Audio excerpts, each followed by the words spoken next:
거기서! 새벽을 가르는 그 외침은 마치 제 심장을 직접 움켜쥐는 듯 했습니다. 얼어붙은 두만강 위, 제 발밑에서는 딱, 감이 금가는 소리가 뼛속을 때리고 있었어요. 영하 30도의 칼바람이 폐 깊숙이 파고들면서 숨이 들어가지도 나가지도 않았습니다. 뒤편에서는 군화 소리가 철컥 점점 가까워지고 있었고, 손전등 불빛은 어둠을 찢으며 제 등을 겨누고 있었습니다. 그 순간 저는 깨달았습니다. 아, 오늘 여기서 죽을 수도 있겠구나. 2004년 1월, 저는 평양의 따뜻한 방이 아니라 새까만 두만강 한가운데에 서 있었습니다. 앞에는 자유가 있는 듯했고 뒤에는 절망이 총구를 들고 달려오고 있었습니다. 그리고 그 얼음 위에서 저는 제 인생을 송두리째 뒤바꿀 선택을 향해 한 발 내딛고 있었습니다. 다만 하나만큼은 분명했습니다. 지금 뛰지 않으면 오늘이 내 마지막 날이 된다. 그 발소리가 제 삶을 송두리째 바꿀 거라는 걸 그때 저는 알지 못했습니다. 이야기 시작 전에 여러분의 따뜻한 구독, 좋아요 부탁드립니다. 그리고 어디서 듣고 계신지 댓글로 남겨주세요. 그곳에 항상 행복과 행운이 깃들길 바라겠습니다. 그럼 이야기 시작합니다. 제가 태어난 곳은 평양이었습니다. 그것도 아무 집이 아니라 평양 사람들 사이에서 부러움의 대상이던 중구역 고층 아파트였죠. 겨울이면 난방이 따뜻하게 올라오고 배급이 끊긴 적도 없고 외국산 라디오며 남한 과자까지. 어린 저는 그 모든 것이 그냥 우리 집의 일상이라고만 생각했습니다. 지금 돌이켜보면 참 철없었죠. 그게 특권이었고 그 특권이 얼마나 비정상적인지도 몰랐습니다. 김일성 종합대학을 졸업하고 23살이 되던 해, 저는 아버지를 따라 통전부에 들어갔습니다. 첫날 받았던 당 신분증, 금방 마크가 반짝이던 그 순간, 저는 속으로 이런 생각을 했습니다. 나는 이 나라에서 안전한 사람이구나. 지금 생각하면 참 어리석은 착각이었죠. 통전부에서 일하면서 제 인생을 바꿀 친구 한 명을 만났습니다. 이름은 박민우. 저보다 1살 어렸지만 집안은 훨씬 더 높았죠. 그의 아버지는 김정일 경호실에서 10년 동안 근무했던 사람, 북한 권력의 심장부에 손을 얹고 있던 인물이었습니다. 그래서인지 민우는 어려서부터 세상 보는 눈이 남달랐고 말수는 적었지만 한마디 한마디에 날카로운 기운이 있었어요. 평양 출신, 비슷한 나이, 비슷한 특권층이라는 겉모습 때문만은 아니었습니다. 진짜 이유는 둘 다 마음속 깊은 곳에 누구에게도 말할 수 없는 같은 질문을 품고 있었기 때문이었습니다. 왜 우리는 풍족한데 지방 사람들은 굶어 죽을까? 왜 우리가 배운 낙원과 현실의 모습은 이렇게 다를까? 하지만 이런 말을 누군가에게 털어놓는 건 목숨을 내놓는 일이나 다름없었습니다. 친구에게 잘못 말했다가 그 자리에서 신고당에 끌려가는 게 북한이니까요. 그래서 처음엔 저도 민우를 경계했고 민우도 저를 예의주시했겠죠. 그러다 어느 날 아주 평범한 대화를 나누던 중에 민우가 조용히 이런 말을 꺼냈습니다. 형, 이상하지 않아요? 우리가 아는 북한이랑 실제로 우리가 보는 북한은 너무 달라요. 그 한마디에 제 가슴이 철렁 내려앉았습니다. 누군가가 제 마음을 들여다본 것처럼 느껴졌거든요. 그 순간부터 우리는 아주 조심스러운 속도로 정말 단어 하나하나 골라가며 서로의 진짜 생각을 나누기 시작했습니다. 마치 어둠 속에서 작은 촛불 하나를 나눠든 사람들처럼 그 촛불이 결국 우리 두 사람을 같은 길로 이끌게 될 거라는 걸 그때는 아무도 몰랐습니다. 그런데 어느 순간부터 민우와 저는 아주 조심스러운 방식으로 서로의 본심을 꺼내기 시작했습니다. 서로를 떠보는 것도 아니고 대놓고 체제를 의심하는 것도 아니었어요. 그저 말끝에 살짝 묻어나는 한숨, 시선이 흔들리는 순간 그런 작은 표정들로 서로의 속마음을 알아챘습니다. 그러던 어느 날 민우가 낮은 목소리로 말했죠. 형, 지방 출장 갔다 왔는데 충격이었어요. 왜? 길거리에 굶어 죽은 사람들이 그냥 누워 있더라고요. 누가 치워주지도 않고 아무도 신경도 안 써요. 그 말은 저에게도 낯선 이야기가 아니었습니다. 저 역시 출장을 다닐 때 매번 그런 장면을 봤거든요. 함경도의 어느 역에서는 꽃제비가 너무 많아 사람을 피해 걸어야 할 정도였습니다. 어린 아이들이 맨발로 얼음 위를 돌아다니고 기차 플랫폼 구석에는 사람 형체인지 그림자인지 모를 것들이 쓰러져 있었습니다. 민우가 떨리는 목소리로 물었습니다. 우리는 이렇게 따뜻한 집에서 먹고 자고 사는데 왜 저 사람들은 저렇게 죽어야 하죠? 그 질문은 정말 정답이 없었습니다. 저는 한참이나 말문이 막혔고 결국 아무 말도 하지 못했습니다. 왜냐하면 우리 삶은 지나치게 편했고 그 편안함은 누군가의 죽음 위에 세워져 있다는 걸 알고 있었으니까요. 그러던 어느 시점부터 제 믿음에도 금이 가기 시작했습니다. 1990년대 중반, 이른바 고난의 행군 시기. 발표로는 수십만 명이 굶어 죽었다고 했지만 현장에서 본 사람들은 모두 말했죠. 실제는 몇 배다, 몇 백만이다. 저도 그걸 직접 보았습니다. 아침이면 시체가 실려 나가고 저녁이면 새로운 사람이 쓰러져 있는 풍경. 그런데도 정권은 미사일을 만들고 핵무기 개발을 계속하고 있었습니다. 아이들이 굶어 죽는 그 땅에서 하늘로 올라가는 건 비상식량이 아니라 미사일이었어요. 그때 저는 묻게 됐습니다. 이게 우리가 배워온 낙원이 맞는가? 우리가 믿어온 수령의 사랑이 맞는가? 하지만 이런 의문은 마음속으로만 품어야 했습니다. 겉으로 한마디라도 새어나가는 순간 정치범 수용소로 끌려가는 게 북한이니까요. 그래서 민우와 저는 말은 못하고 그냥 서로의 눈을 보면서 느꼈습니다. 아, 너도 나처럼 느끼고 있구나. 그렇게 우리의 믿음은 조금씩 금이 갔고 그 금은 곧 우리를 완전히 다른 길로 이끌게 되었죠. 그러던 어느 해 제 인생을 완전히 뒤흔드는 책을 만나게 됐습니다. 2002년 여름 중국 출장을 갔을 때 조선족 브로커를 통해 몰래 구한 한국 책 한 권이었어요. 정치범 수용소에서 살아 돌아온 사람들의 증언이 담긴 책이었죠. 그 책을 처음 펼쳐들었을 때 저는 그냥 호기심으로 시작했지만 몇 장 넘기지도 못해서 손이 떨리기 시작했습니다. 밤새 책장을 넘기고 또 넘기면서 계속 생각했습니다. 아, 우리가 몰랐던 진짜 북한이 이거였구나. 우리가 반동분자라고 부르며 존재 자체를 부정하던 사람들, 눈과 귀를 닫고 살던 현실, 그 뒤에 숨겨진 참상이 그 책 안에 그대로 담겨 있었습니다. 더 충격적이었던 건 책 속에 실린 나만의 사진들이었어요.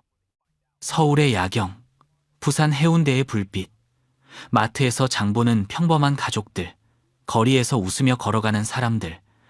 저는 사진을 넘기다가 말문이 막혔습니다. 우리는 나만이 미제의 식민지라며 사람들이 배딛고 울부짖는 땅이라고 배웠거든요. 그런데 사진 속 남한은 우리가 아는 것과는 완전히 다른 세상이었고 그곳 사람들은 우리가 상상도 못할 만큼 풍요롭게 살고 있었죠. 그날 저는 처음으로 언젠가는 남한으로 가야겠다고 마음 깊은 곳에서 결심했습니다. 물론 그때는 너무 막연했고 실행에 옮길 용기도 없었습니다. 그저 마음속에 조용히 묻어둔 꿈이었죠. 그런데 그렇게 꿈을 품기 시작하던 바로 그때 비극이 찾아왔습니다. 2003년 가을이었습니다. 민우의 장인어른이 숙청당했다는 소식이 번개처럼 들려왔습니다. 장인어른은 외교관이었는데 해외에서 돌아왔을 때 남조선 자료를 소지했다는 혐의가 붙었고 심화조로 끌려가서는 결국 소식이 완전히 끊겼습니다. 북한에서 그 말은 곧 정치범 수용 소행을 뜻하죠. 더 무서운 건 당사자만 가는 게 아니라 가족까지 연좌제로 끌려간다는 것이었습니다.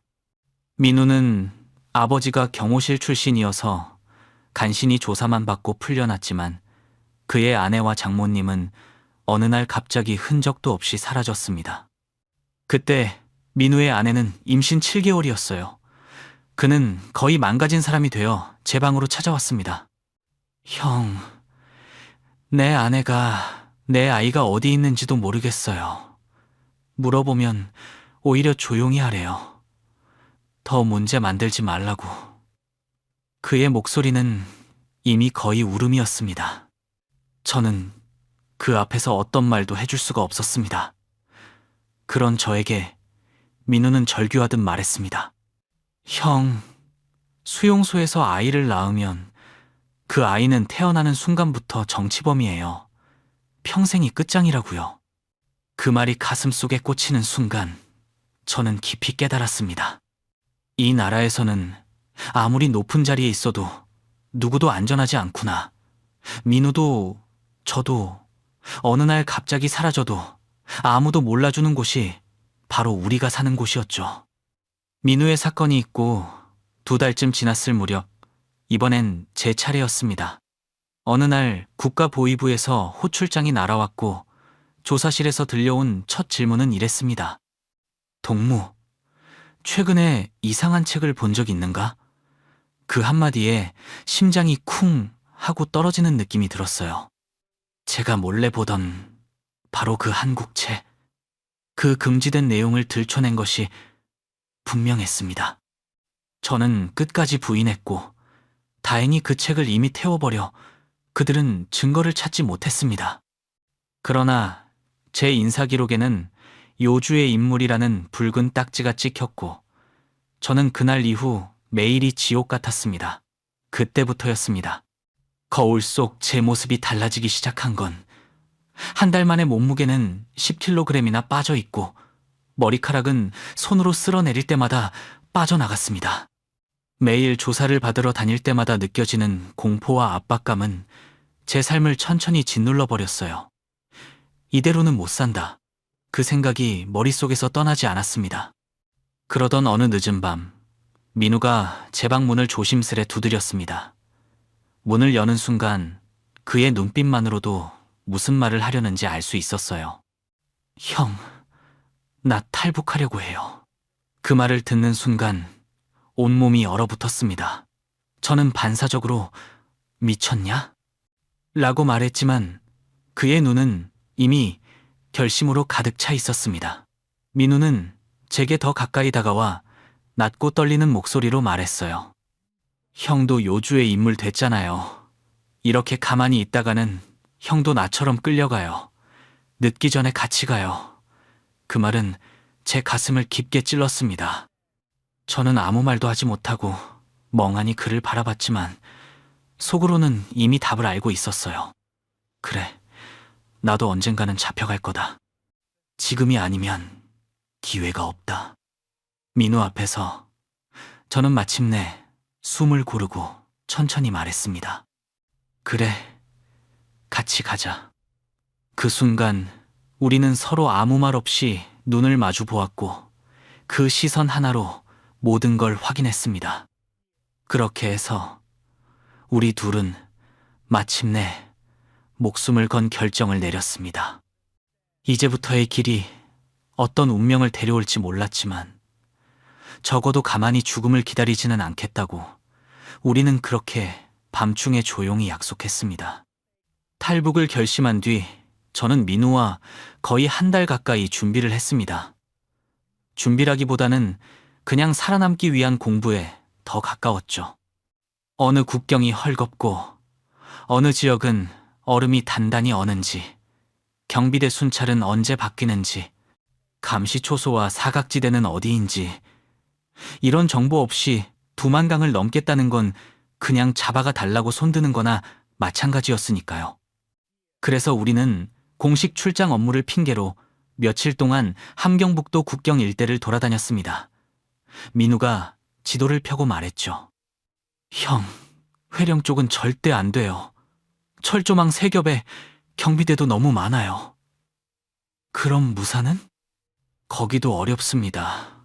강폭이 넓어서 건너는데 너무 오래 걸려요. 그렇게 하나둘씩 후보지를 지우다 보니 결국 남은 곳은 온성이었습니다. 강폭이 비교적 좁고 한겨울엔 얼음이 꽁꽁 얼어붙어 걸어서 건널 수도 있었죠. 물론 위험한 건 마찬가지였지만 그나마 가능성이 조금이라도 있는 곳이 거기뿐이었습니다. 출발 일주일 전 저는 부모님 집에 들렀습니다. 이게 마지막이 될 줄 알면서도 아무렇지 않은 얼굴을 하고 그 집 문을 열었어요. 어머니, 식사하세요. 어머니는 제 얼굴을 보자마자 눈썹을 찌푸리셨습니다. 그래. 그런데 너 요즘 얼굴이 안 좋아 보인다. 무슨 일 있는 거냐? 아니에요. 일이 좀 많아서 그래요. 그렇게 둘러대며 밥을 퍼드리는데 어머니가 제 손등을 잡으시더니 조용히 말하셨어요. 네가 보위부에서 조사받았다는 얘기 들었다. 아버지가 걱정하더라. 저는 애써 웃으며 다 끝났어요. 정말 괜찮아요. 라고 말했지만 그 말에는 힘이 하나도 없었습니다. 왜냐하면 몇 날 며칠 지나면 저는 이 집을 떠나 다시는 돌아오지 못할 거라는 걸 너무 잘 알고 있었으니까요. 저는 결국 어머니를 살며시 안아드렸습니다. 어머니, 사랑해요. 그 말을 하자 어머니가 놀란 얼굴로 저를 바라보며 왜 이러니? 무슨 일 있어? 라고 물으셨지만 저는 끝내 시선을 마주치지 못했습니다. 그날이 어머니를 마지막으로 본 날이었어요. 그날 밤 부엌에서 스며 나오던 따뜻한 국물 냄새, 아버지의 마른 기침, 동생 방 밑으로 새어나오던 희미한 불빛. 저는 그 모든 장면을 대수롭지 않게 지나쳤지만 탈북한 이후 그 장면들은 제 기억 속에서 가장 선명하고 가장 따뜻하고 가장 견디기 힘든 장면이 되어 돌아왔습니다. 시간이 아무리 지나도 잊히지 않는 장면들이었어요. 그날 이후 저는 다시는 그 집의 문을 두드리지 못했습니다. 그리고 그렇게 제 탈북의 마지막 준비가 시작됐습니다. 2004년 1월 10일 밤 평양역 근처의 작은 선술집에서 저는 민우와 마지막 술을 마셨습니다. 추운 바람이 문틈으로 스며들어 왔고 우리는 서로 말수가 점점 줄어드는 걸 느끼고 있었죠. 민우가 잔을 들며 힘없이 웃었습니다. 형, 이제 평양 술도 마지막이네요. 그러게 다시는 못 마시겠지. 그렇게 말하고 나서도 목이 메어 말을 잇기 힘들었습니다. 그러자 민우가 아주 조심스럽게 묻더군요. 형, 우리 정말 못 돌아오는 거죠? 저는 잠시 눈을 감았다 뜨며 고개를 끄덕였습니다. 이제 돌아갈 수 없어. 그 말을 듣자 민우는 조용히 고개를 숙였고 손끝이 떨리는 게 보였습니다. 우리 부모님들 나중에 어떻게 되실까요? 그 한마디는 칼처럼 가슴을 베었습니다. 저도 같은 생각을 하고 있었으니까요. 하지만 저는 굳어가는 마음을 억지로 붙잡으며 말했습니다. 모르겠어. 그래도 우리가 살아남아야 방법을 찾지. 스스로도 확신이 서지 않는 말이었지만 그 순간 할 수 있는 말은 그것뿐이었습니다. 민우는 아무 말 없이 술잔만 바라보았고 저는 그의 손등을 조용히 잡아줬습니다. 말하지 않아도 서로의 두려움이 그대로 느껴졌어요. 그렇게 우리가 평양에서 보내는 마지막 밤은 지나가고 있었습니다. 술 기운도 음악 소리도 사람들 말소리도 모두 멀어지고 마음속에는 한 가지 생각만 점점 선명해지고 있었습니다. 이제 정말 돌아갈 수 없다.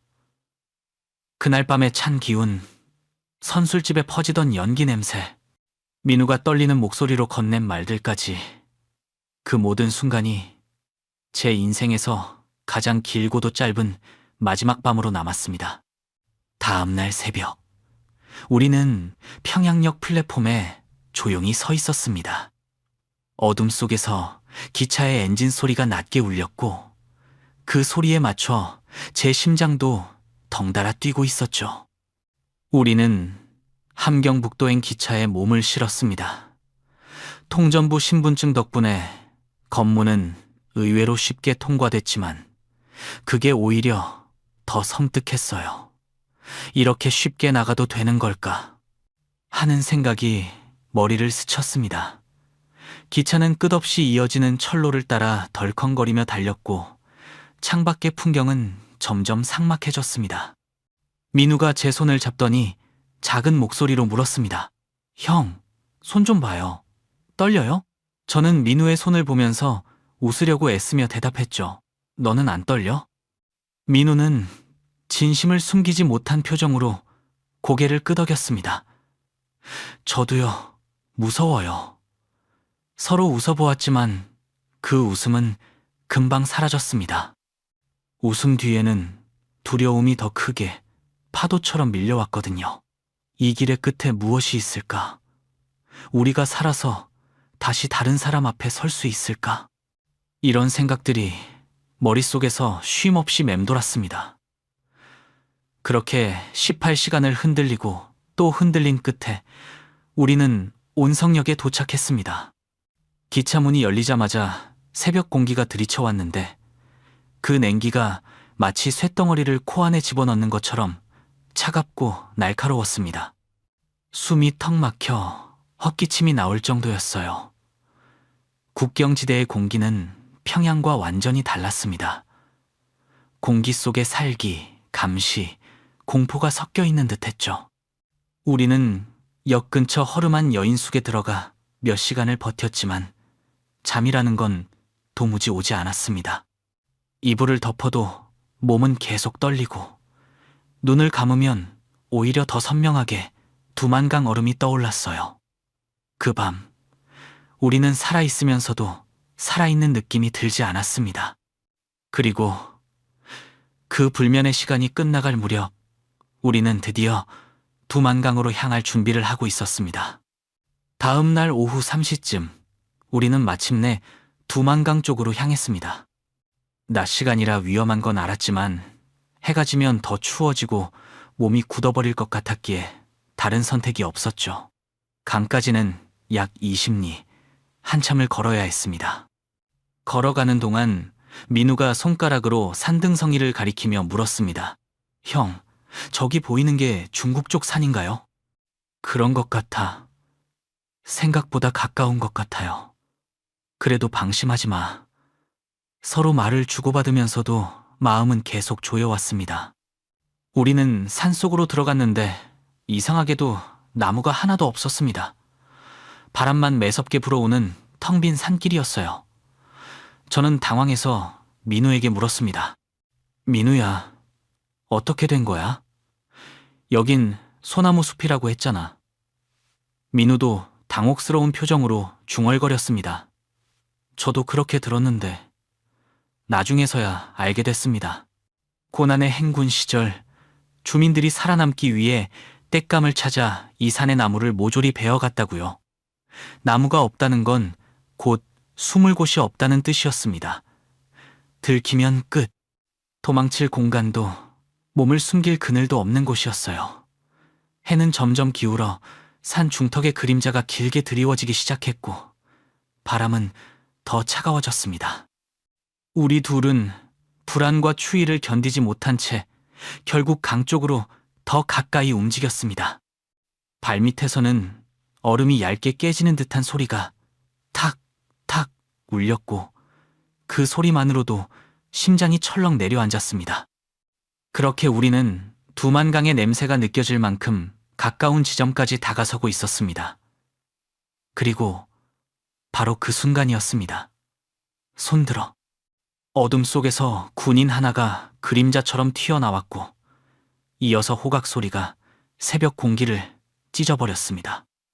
동시에 사방에서 손전등 불빛이 폭발하듯 켜졌고 군인들이 눈에 불을 켠 채 미친 듯이 달려오고 있었어요. 우리는 눈 깜짝할 사이에 완전히 포위됐습니다. 민우의 얼굴은 피 한 방울 남지 않은 듯 새하얗게 질려 있었고 저는 침착한 척하며 천천히 신분증을 꺼냈습니다. 손끝이 떨렸지만 티가 나지 않기를 바랐습니다. 중대장은 손전등 불빛을 신분증 위에 비추었고 금박으로 새겨진 당마크가 번쩍 빛나는 순간 그의 표정이 확 달라졌습니다. 이게 조선노동당 중앙위원회 신분증? 그는 난생 처음 보는 보물이라도 발견한 듯 앞뒤로 몇 번이고 비춰보며 확인했죠. 그 짧은 순간이 저는 절호의 기회라는 걸 직감했습니다. 그래서 최대한 태연한 목소리로 말했어요. 동무, 우리는 무산시당 업무차 이동 중이요. 길이 어두워 길을 잃었소. 중대장은 고개를 갸우뚱하며 병사에게 확인 전화를 지시했고 그 말을 듣는 순간 제 온몸은 얼음처럼 굳었습니다. 여기서 들통나면 끝이다. 진짜로 끝이다. 다리가 사시나무처럼 떨리고 심장은 그대로 폭발할 듯 요동쳤습니다. 얼마 뒤 병사가 저만 치서 헐레벌떡 달려오는 모습이 보였습니다. 그 짧은 시간 동안 머릿속에는 수백 가지 생각이 엇갈렸어요. 이제 끝났구나. 여기서 잡혀 죽는구나. 그런데 그 병사가 급하게 멈춰서며 외쳤습니다. 중대장 동지, 지금 정전으로 전화가 되지 않습니다. 그날따라, 정말 그날따라 전화선 전체가 불통이었습니다. 정전이었죠. 지금 돌이켜봐도 그 순간은 기적이라고밖에 설명할 수 없습니다. 중대장은 잠시 우리를 훑어보더니 마지못해 말했습니다. 그럼 내일 아침에 다시 확인하겠다. 일단 병실에서 쉬게 하라. 그렇게 우리는 죽을 자리를 간신히 비켜가며 일단 살아남았습니다. 안내받은 병실은 군부대 숙소라기보다 작은 감방에 가까웠습니다. 한쪽 구석엔 오래된 수갑까지 걸려 있었고 그걸 보는 순간 등골이 오싹해졌습니다.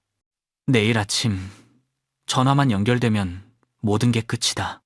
그 생각이 머릿속을 짓눌렀고 저는 밤새 손발이 식어가는 걸 느꼈습니다. 그런데 순찰을 돌던 교대조 중 한 병사가 제 신분증을 유심히 보더니 갑자기 눈을 크게 뜨며 외쳤습니다. 혹시 한승우라는 사람 아십니까? 한승우. 어딘가에서 들어본 듯한 이름이었지만 확신은 없었습니다. 그런데 그때 민우가 먼저 반응했습니다. 한승우? 김책 씨에 사는 친구요? 그러자 소대장이 환하게 웃으며 대답했습니다. 맞아요. 제 절친입니다. 그 순간 얼어붙은 공기 속에 작은 틈이 생기는 느낌이 들었습니다. 상황이 뜻밖의 방향으로 흐르기 시작한 거죠. 저는 이 기회를 놓치면 안 된다는 걸 직감했고 배낭을 열어 평양에서 챙겨온 술 한 병과 담배를 꺼냈습니다. 긴장 속에서도 머리는 차갑게 돌아갔습니다. 지금 이 분위기를 이용해서 아침까지 시간을 끌어야 한다.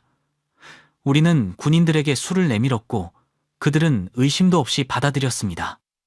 그렇게 낯선 부대의 낯선 병사들과 우리는 밤새 술잔을 주고받으며 불안 속에서 시간을 버텼습니다. 군인들은 술이 들어가자 금세 아주 친한 친구처럼 말이 많아졌고 우리는 그 틈에서 숨을 돌릴 수 있었죠. 그렇게 겨우겨우 시간을 끌며 동틀녘까지 버텼고 마침내 아침이 왔습니다. 중대장은 전날과 달리 피곤한 얼굴로 우리를 쳐다보더니 별다른 확인 없이 고개를 끄덕였습니다. 가보. 그 한마디에 우리는 서로 눈빛만 교환한 채 조용히 병실을 빠져나왔습니다. 민우의 순간적인 기지와 어떤 말로도 설명하기 어려운 운이 겹친 덕분에 우리는 그 작은 감옥 같은 방에서 무사히 살아나올 수 있었습니다. 그 문을 나서는 순간 새벽 찬 공기가 폐에 깊숙이 들어왔지만 그 어느 때보다 살아있다는 느낌이 강했습니다. 하지만 다시 평양으로 돌아갈 마음은 조금도 없었습니다. 그 길은 죽으러 가는 길이나 마찬가지였거든요. 우리는 서로 말없이 고개를 맞대고 다시 강 쪽으로 향했습니다. 바람은 더 차가워졌고 그 바람 속에 섞인 냄새만으로도 되돌아갈 수 없다는 사실이 또렷하게 느껴졌습니다. 그러자 민우가 불안한 눈빛으로 제 옆에서 물었습니다. 형, 이제 어떻게 할 거예요?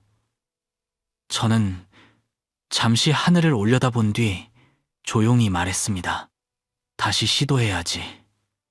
그러자 민우는 경악한 표정으로 되물었어요. 밤에요? 저는 고개를 저었습니다. 아니, 대낮에. 그 말이 떨어지자 민우는 거의 숨을 들이쉬기도 힘든 얼굴로 눈을 크게 떴습니다. 형, 대낮은 너무 위험해요. 군인들이 다 보는데. 저는 그를 바라보며 낮지만 단호한 목소리로 말했죠.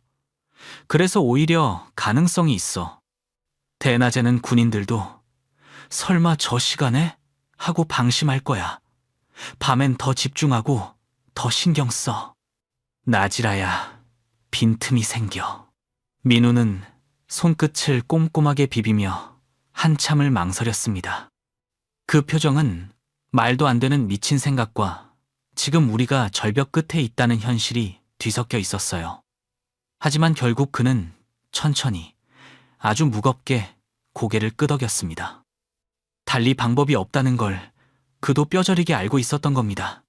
그 고개 끄덕임 순간 우리는 이미 되돌아갈 수 없는 길 한가운데 서 있었습니다. 오전 11시쯤 우리는 마지막으로 주변을 살폈습니다. 기적처럼 군인들은 보이지 않았고 바람만 얇게 얼어붙은 강 위를 스쳐 지나갔습니다. 저는 떨리는 목소리로 말했습니다. 민우야, 지금이야. 셋 세면 뛴다. 제 목소리 떨림이 스스로에게도 들릴 정도였어요. 하나. 민우의 숨이 갑자기 가빠졌고 어깨가 들썩였습니다. 둘. 그 순간 온몸을 누르는 공포가 발목을 꽉 붙드는 것 같았습니다. 하지만 멈출 수 없었어요. 셋. 우리는 동시에 얼음을 박차고 뛰었습니다. 발 아래에서 탁, 탁. 얼음이 깨질 듯 울렸고 그 소리가 폐속까지 파고들었습니다. 그런데 그때였습니다. 뒤쪽에서 군인들의 고함이 찢어지듯 들려왔고 돌아보니 경비병들이 총을 들고 미친 듯이 달려오고 있었습니다. 민우야, 뒤돌아보지 마. 저는 거의 비명처럼 외쳤습니다. 이어서 총성이 팡 하고 울렸고 얼음이 진동하는 듯 발끝에서 떨림이 퍼졌습니다. 총알이 어디를 스친 것인지 맞은 건지 아니면 바람 소리였는지 분간조차 되지 않았습니다. 그저 살아야 한다는 본능 하나로 우리는 미친 듯이 뛰었습니다. 숨은 목까지 차오르고 다리는 곧 무너질 듯 떨렸지만 멈출 수 없었어요. 온 힘을 다해 뛰고 또 뛰고 더는 뛸 힘도 없을 때쯤 갑자기 바닥이 달라지는 느낌이 들었습니다. 저는 주저앉듯 넘어지면서 땅을 짚었고 손끝에 느껴지는 낯선 흙의 온도를 느끼는 순간 알았습니다. 여기 중국이다. 다리가 힘없이 풀려 그대로 땅에 주저앉았습니다. 뒤를 돌아보니 경비병들은 강 한가운데에서 분노로 덜덜 떨며 서 있었지만 더 이상 다가오지 못했습니다. 중국으로 총을 쏘는 순간 그들 역시 끝이니까요. 그렇게 우리는 죽음과 생사의 경계에서 목숨을 건 도망을 성공시켰습니다. 그 순간 민우가 저를 끌어안고 울었습니다. 형, 우리 살았어요. 우리 진짜 살았어요. 그의 어깨가 꺾일 듯이 흔들리고 있었고 저도 온몸이 떨려 말을 잇기 어려웠지만 단 한마디만은 나왔습니다. 그래, 민우야, 이제부터야. 진짜 시작은 이제야. 그 말은 떨리는 숨 사이에서 겨우 흘러나왔지만 그 순간만큼은 우리 둘 모두에게 새로운 삶의 문이 열리는 소리처럼 들렸습니다. 중국 땅에 도착했지만 진짜 지옥은 그때부터 시작이었습니다. 얼어붙은 강을 넘어선 순간 우리는 살아남았다는 안도감에 한동안 제대로 일어서지 못했습니다. 몸 전체가 무너져 내리고 다리 힘이 풀려 그대로 주저앉았죠. 하지만 그 기쁨은 오래가지 못했습니다. 중국 땅에서 잡히면 바로 북송이고 북송되는 순간 어떤 일들이 벌어지는지 우리는 너무 잘 알고 있었습니다. 살아서 돌아오지 못한다는 말이 결코 과장이 아니었거든요. 그래서 우리는 곧장 몸을 움츠리고 산속으로 숨어들었습니다. 숨소리조차 삼키며 조용히 움직였고 어디든지 사람이 사는 흔적부터 찾아야 했습니다. 해가 중천에 떠오를 무렵 산 아래로 작은 마을 하나가 보였습니다. 민우와 눈을 마주쳤고 그 짧은 눈빛에 서로 같은 생각을 하고 있다는 걸 느낄 수 있었죠. 우리는 천천히 조심스럽게 마을 쪽으로 내려갔습니다. 마침 길가에서 한 중국 아주머니가 장작을 패고 있었고 저는 떨리는 목소리로 조선족 말투를 흉내내며 물었습니다. 저기 혹시 조선족 사는 집 어디 있습니까? 아주머니는 아무 말도 하지 않고 멀리 있는 한 집을 턱으로 가리켰습니다. 그 무표정한 얼굴이 오히려 더 불안했지만 우리는 그 집 앞에 서서 깊은 숨을 골랐습니다.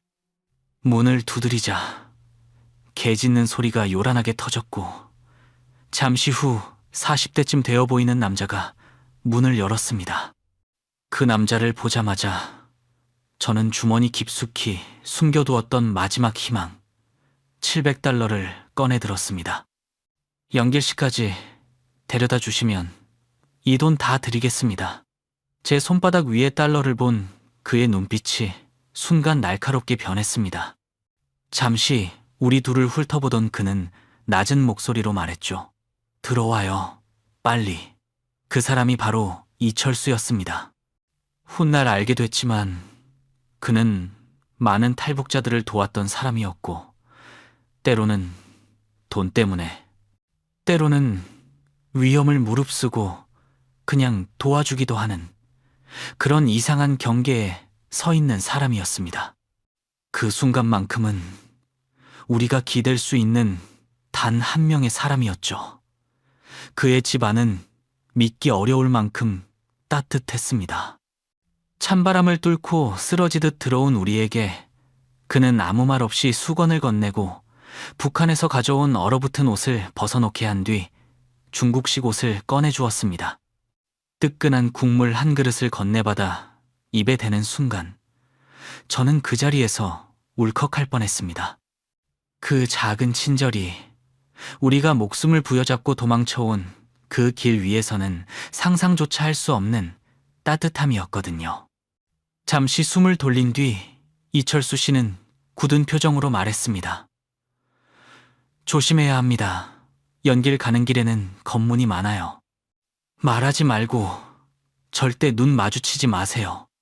그의 말은 명령이 아니라 우리가 살아남기 위한 마지막 안전벨트 같았습니다. 우리는 그 조언을 마음 깊이 새기고 버스에 올랐습니다. 버스 창문에 비친 제 얼굴은 여전히 죽을 사람처럼 창백했지만 그날만큼은 살아있다는 것 자체가 기적처럼 느껴졌습니다. 그런데 버스가 출발한 지 1시간쯤 지났을 때 갑자기 버스가 끼익 소리를 내며 멈췄습니다. 차 안에 찬 공기가 흐르듯 긴장감이 퍼졌습니다. 검문이다. 누군가 앞쪽에서 속삭였고 그 말은 제 머리를 그대로 얼려버렸습니다. 공안들이 버스에 올라타는 소리가 들렸습니다.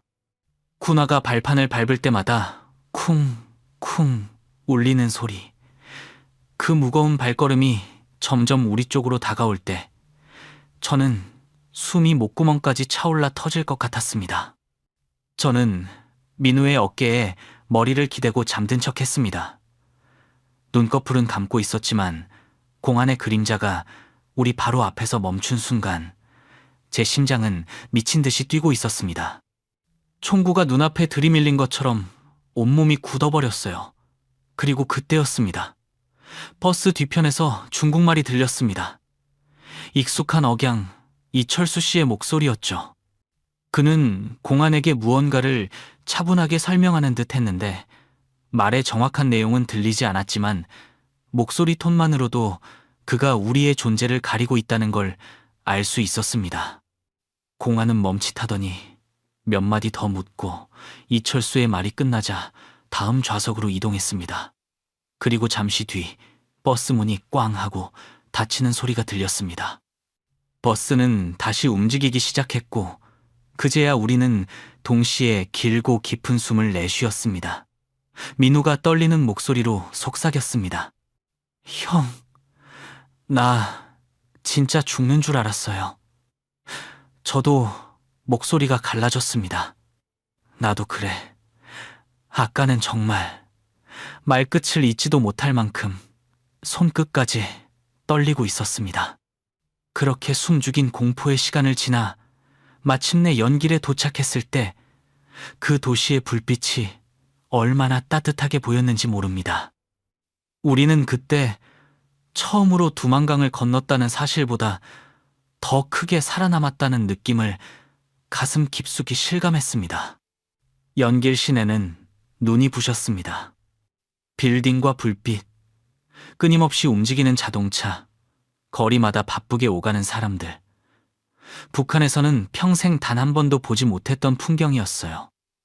민우가 숨을 삼키듯 말했습니다. 형, 여기가 진짜 중국이에요? 사람들이 이렇게 산다고요? 저는 멍하니 주변을 둘러보다가 조용히 대답했습니다. 그래, 민우야. 이게 우리가 몰랐던 세상이야. 두만강을 건넌 지 겨우 몇 시간 만에 우리는 새로운 충격 앞에 또다시 얼어붙었습니다. 이철수 씨는 우리를 자신의 집으로 데려갔고 그날 밤 그는 쇠고기를 한 접시 가득 내왔습니다. 북한에서는 명절에도 보기 어려운 음식이었고 저는 한 입 먹는 순간 뜨거운 국물 맛과 함께 눈물이 핑 돌았습니다. 그 따뜻함이 너무 낯설고 너무 감사해서 잠시 말을 잇지 못했죠.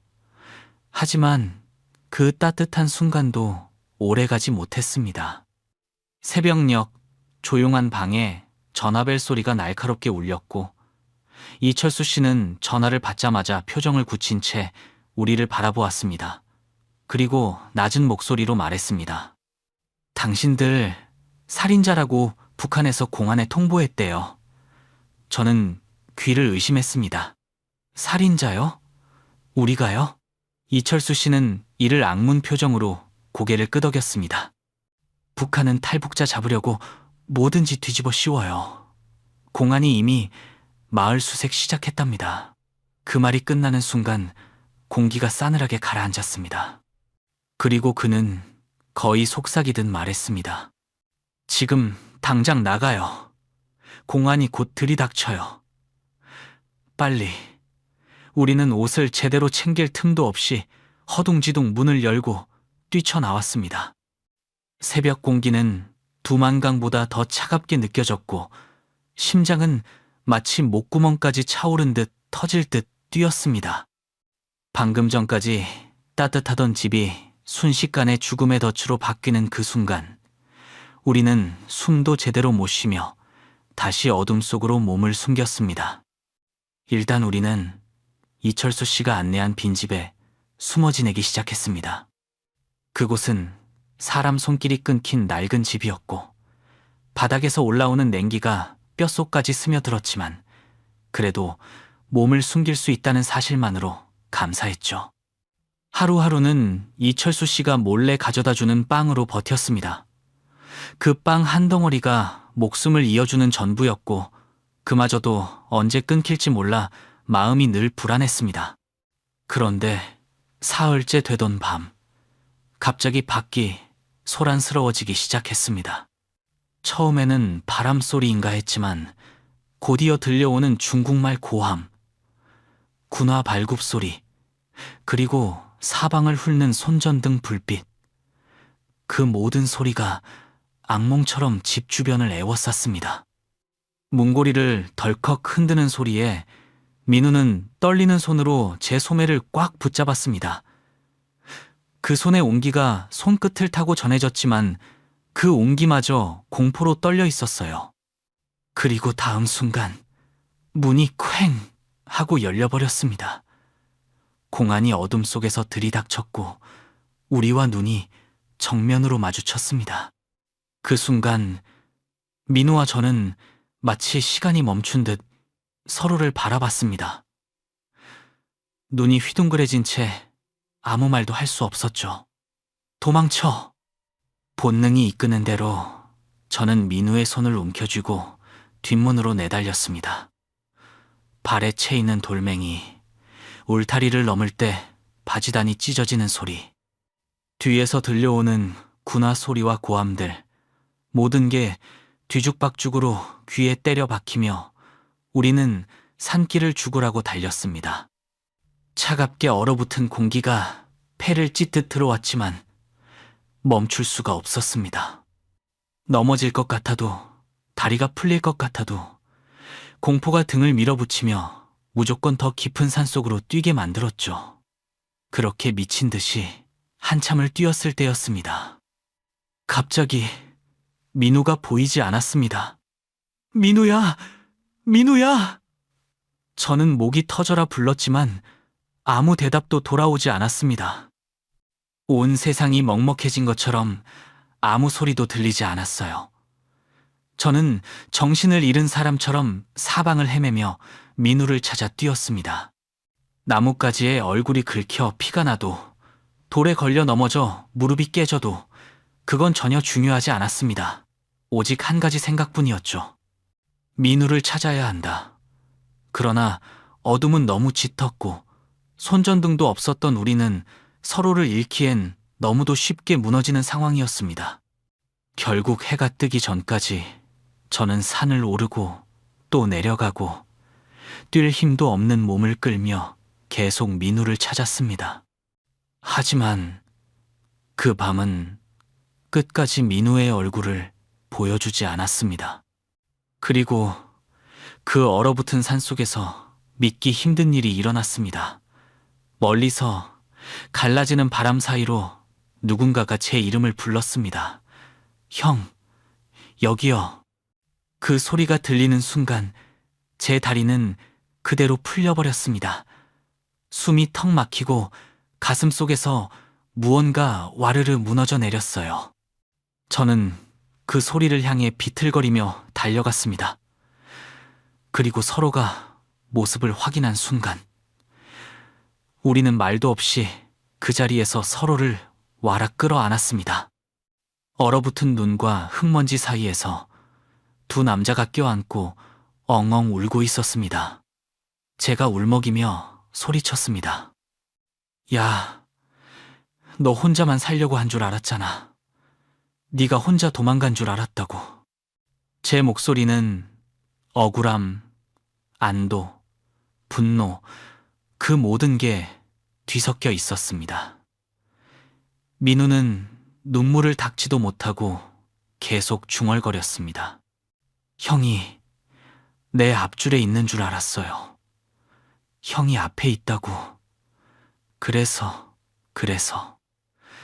그 말이 끝나기도 전에 민우는 배낭에서 구겨진 종이 뭉치 하나를 꺼냈습니다. 그걸 보는 순간 제 심장이 쿵 하고 내려앉았습니다. 제가 북한에서 몰래 쓰던 그 시집 노트였습니다. 형, 이거라도 챙겼어요. 떨어질까봐 계속 품고 다녔어요. 그 말을 듣는 순간 저는 잠시 숨을 쉬는 것조차 잊었습니다. 그 혼란 속에서, 그 죽을 수도 있는 상황에서 민우는 자기 목숨보다 제 노트를 먼저 챙겼던 겁니다.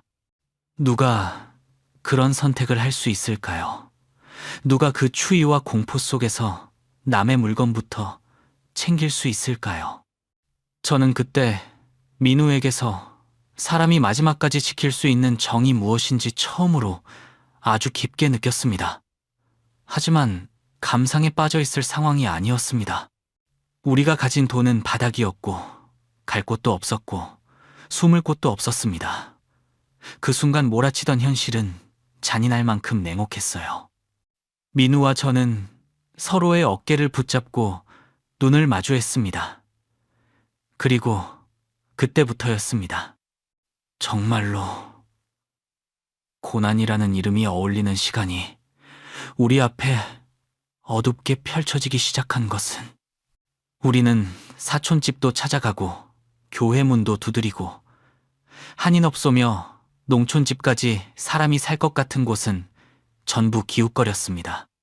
숨이 넘어가도록 도망치고 얼어 죽을 만큼 추운 밤을 견뎠는데 문 앞에서 들리는 말들은 하나같이 차갑기만 했죠.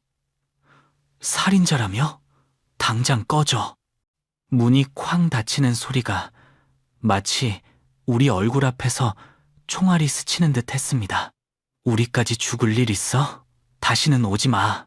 탈북자면 공안 부른다.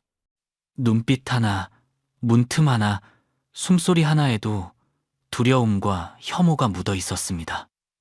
사람들은 우리를 피해 문을 잠그고 창문 커튼을 내리고 마치 전염병이라도 걸린 사람처럼 등을 돌렸어요.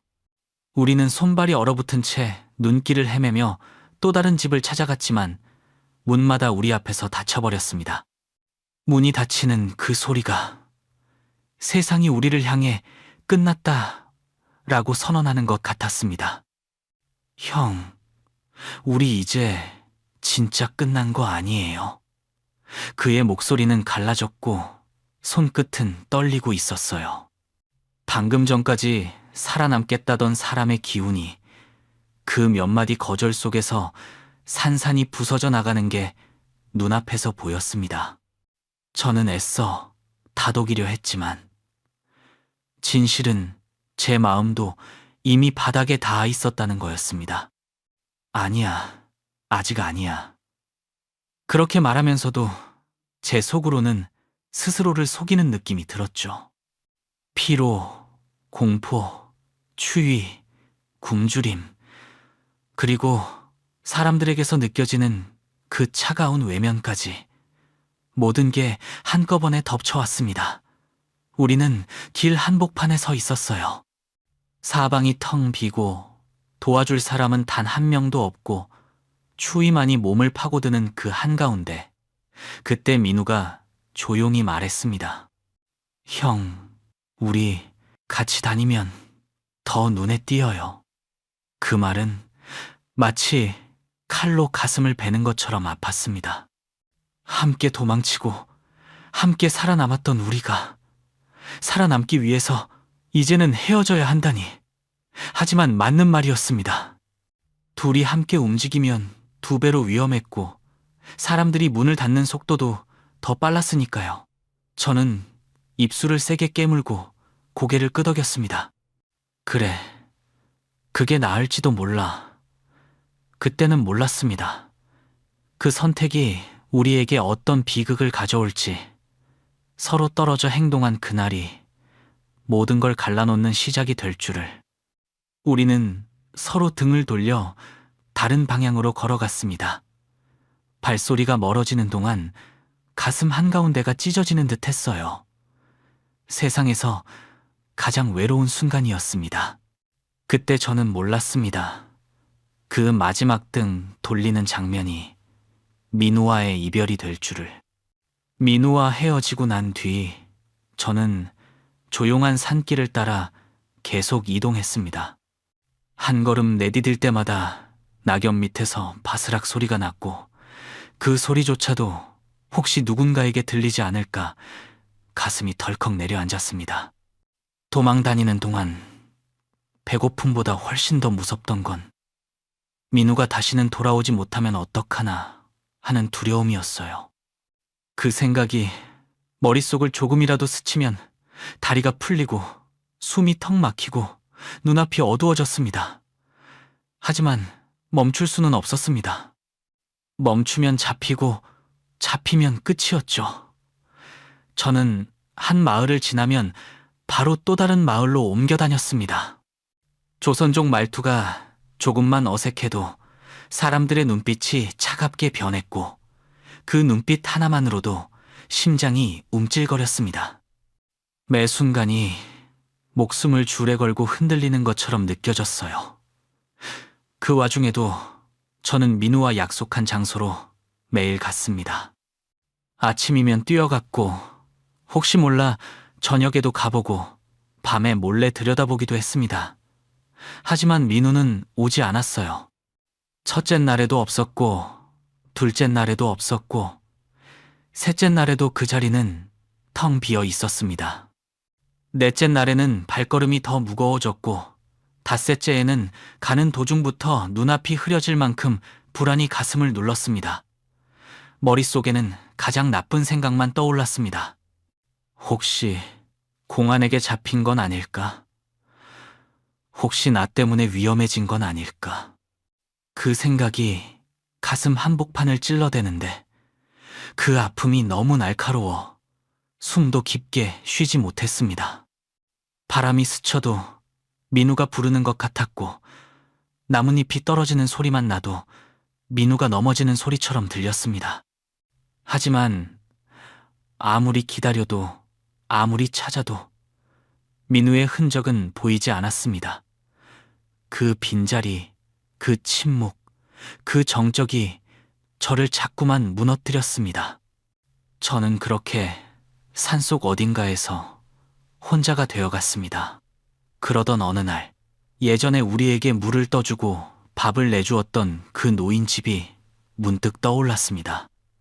희미한 희망이었지만 지금 상황에서 붙잡을 수 있는 건 그 기억뿐이었고 저는 그 집 위치를 되살려가며 조심스럽게 찾아갔습니다. 한참을 헤맨 끝에 작은 초가집 같은 곳이 눈에 들어왔고 떨리는 마음으로 문을 두드렸습니다. 할아버지, 계세요? 잠시 뒤 삐걱거리는 문이 열리며 노인의 얼굴이 나타났는데 그는 저를 보자 눈을 크게 뜨며 말했습니다. 아이고, 살아있었구먼. 그 친구는? 저는 고개를 떨구며 대답했습니다. 헤어졌습니다. 아직 못 찾았습니다. 그러자 노인은 아무 말도 하지 않고 저를 조용히 들여보냈습니다. 따뜻한 방 안 공기와 오래된 목재 냄새가 스며오자 몸이 쭉 풀리면서 지금까지 눌려있던 긴장이 잠시나마 녹아내렸습니다. 노인은 밥을 내오며 조용히 말했습니다. 여긴 오래 머물면 안 돼. 공안이요, 며칠 자주 다녀갔어. 그 친구도 공안한테 붙들렸다는 소문이 있어. 그 말을 듣는 순간 젓가락을 든 제 손이 허공에서 그대로 멈췄습니다. 아무 말도 나오지 않았고 그저 식어버린 공기만 길게 들이마실 뿐이었어요. 민우가 정말 잡혔을까? 그 생각이 가슴을 찌르듯 들어오자 머리가 텅 비어버렸습니다. 노인은 잠시 저를 바라보더니 주름진 손으로 한 장의 종이를 내밀었습니다. 주소와 이름이 적힌 쪽지였어요. 여기로 가보게. 탈북자들을 도와주는 조선족이 한 사람 있어. 저는 그 쪽지를 두 손으로 꼭 쥐었습니다. 그 종이가 희망인지 절망인지 알 수 없었지만 지금 제가 갈 수 있는 길은 단 하나뿐이었습니다. 저는 그 종이를 꼭 쥐고 다시 길 위로 나섰습니다. 그렇게 찾아간 사람이 바로 김태영이었습니다. 30 초반쯤 되어 보이는 남자였고 첫인상은 어딘가 날카롭고 경계심이 깊어 보였지만 막상 말을 꺼내면 의외로 부드럽고 침착한 사람이었어요. 그는 제 앞에 앉더니 바로 말했습니다. 신분증 좀 보죠. 저는 조심스레 당 신분증을 꺼내 건넸습니다. 그는 그것을 손전등 불빛처럼 유심히 들여다보더니 고개를 가볍게 끄덕였습니다. 오, 진짜 평양 출신이네. 통전부라. 그의 입에서 그 말이 나오자 숨이 붙는 듯 했어요. 그는 이어서 의미심장한 표정으로 말했습니다. 당신 같은 사람은 한국에서 관심 많아요. 그 말에 저는 머리를 한 대 맞은 듯 정신이 번쩍 들었습니다. 그동안 넘지 못할 벽처럼 막혀있던 한국행이 바로 지금 이 자리에서 현실이 되어 다가오는 것만 같았어요. 그래서 떨리는 목소리로 물었습니다. 한국 갈 수 있습니까? 김태영은 망설임 없이 대답했습니다. 가능하죠. 내가 아는 한국 사람도 있어요. 국정원이라나 평양 출신 찾는다고 하더라고요. 그 말을 듣는 순간 제 가슴이 터질 듯 뛰었습니다. 드디어 길이 열리는구나. 불가능이라 믿었던 길이 내 앞에 나타나는 순간이었습니다. 김태영은 곧바로 저를 자기 집으로 데려갔고 문을 열자 그의 아내가 나왔습니다. 그녀는 탈북자 출신이라 그런지 저를 보더니 마치 오래된 친척을 본 듯 따뜻한 표정으로 말했습니다. 편하게 쉬세요. 여기는 안전해요. 너무 걱정하지 마세요. 그 말은 제 마음 깊은 곳에 얼어붙어 있던 무언가를 서서히 녹여주었습니다. 저는 그날 밤 탈북 후 처음으로, 아니 평양을 떠난 이후 처음으로 깊은 잠을 잘 수 있었습니다. 머리를 베개에 대는 순간 오랜 두려움이 조금씩 희미해지는 게 느껴졌고 아주 오랜만에 살아있는 사람이 된 것 같은 기분이 들었습니다. 하지만 세상 일은 항상 그렇게 순탄하게 흘러가지 않더군요. 일주일이 지나도록 그 한국 사람에게서는 아무 연락이 오지 않았습니다. 열흘이 지나고 보름이 지나고 2주가 넘어가자 김태영도 더는 감출 수 없는 난처한 표정을 지었습니다. 전화가 안 돼요. 번호도 바뀐 것 같아요. 그 말을 듣는 순간 제 안에서 희망이 뚝 하고 꺼지는 소리가 들렸습니다. 또 무너지는구나. 또 한 번이구나. 참담함이 파도처럼 밀려왔지만 정신을 붙잡아 겨우 질문했습니다. 다른 방법은 없습니까? 김태영은 한숨을 내쉬며 말했죠. 있기는 한데 베트남이나 태국까지 가서 한국 대사관에 들어가는 길입니다. 근데 돈이 많이 들어요. 얼마나? 최소 3,000달러. 3,000달러. 지금의 나에게는 꿈 같은 금액이었습니다. 손에 쥔 건 아무것도 없었고 가진 건 몸 하나뿐이었죠. 그때 문득 민우의 얼굴이 떠올랐습니다. 민우가 예전에 말하던 사촌집, 혹시나 도움이 필요하면 연락해보라던 그 집. 저는 가슴이 철렁하며 말했습니다. 태영 씨, 이 주소로 한번 전화해 줄 수 있겠습니까? 제 친구가 갔던 곳입니다. 김태영은 고개를 끄덕이고 번호를 눌렀습니다. 몇 초 뒤 그의 표정이 환하게 밝아졌습니다. 오, 친척 맞대요. 그것도 꽤 큰 부자래요. 그의 말에 저는 숨을 깊게 들이켰습니다. 혹시나 그 집을 통해 민우와 다시 연결될 수도 있는 걸까? 혹은 그 집에서만큼은 도움을 받을 수 있을까? 김태영은 이어서 말했습니다. 거기서 나서면 한국 가는 건 일도 아니라는데요. 그 말은 어두운 방 안을 가르는 빛처럼 제 가슴 깊숙이 스며들었습니다. 꺼져가던 희망이라는 불씨가 다시 살아났습니다. 그렇게 우리는 망설임 없이 그날 밤 바로 택시를 잡아타고 그 사촌집이 있다는 곳으로 향했습니다. 어둠 속을 달리는 택시의 진동이 몸을 흔들었지만 제 마음은 오히려 오랜만에 뜨겁게 뛰고 있었습니다. 이번만큼은 정말 기적이 오지 않을까 하는 작은 기대와 함께. 그런데 도착하자마자 이상했습니다. 집 주변이 숨을 죽인 듯 조용했고 담장 옆에는 처음 보는 검은 승합차가 세워져 있었습니다. 차에서 풍기는 묘한 기운만으로도 알 수 있었죠. 분위기가 좋지 않다는 것을. 저는 곧바로 태영에게 말했습니다. 태영 씨, 저는 여기서 기다릴게요. 먼저 가서 확인 좀 해주세요.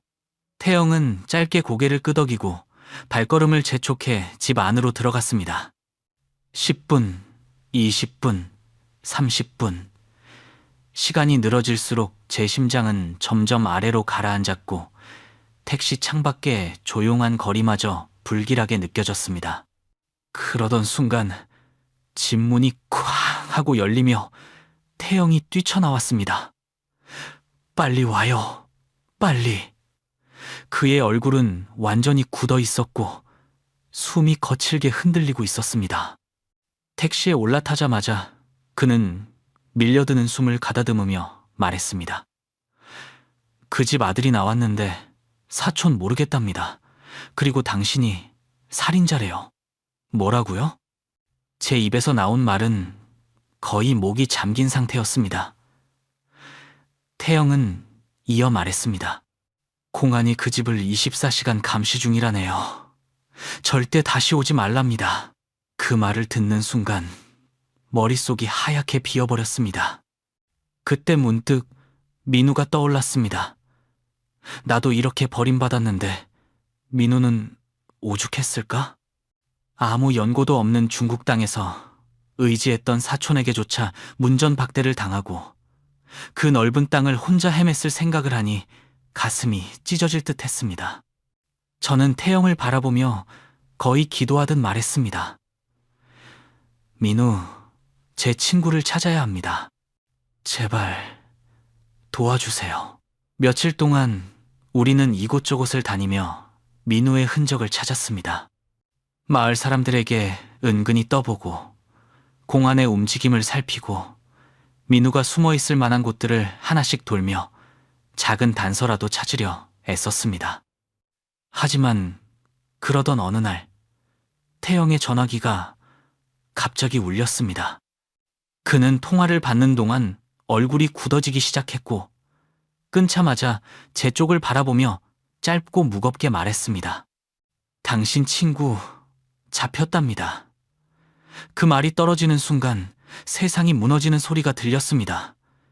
귀가 멍해지고 숨이 가슴 언저리에서 멈춰버린 듯 했어요. 태영은 이어서 말했습니다. 3일 전에 국경 근처에서 잡혔대요. 지금 북송 대기 중이라네요. 그 말을 들은 순간 저는 다리에 힘이 빠져 그 자리에서 주저앉았습니다. 입도 떨어지지 않고 눈물도 나오지 않고 아무 소리도 나오지 않았습니다. 그저 민우의 얼굴만 아른거렸어요.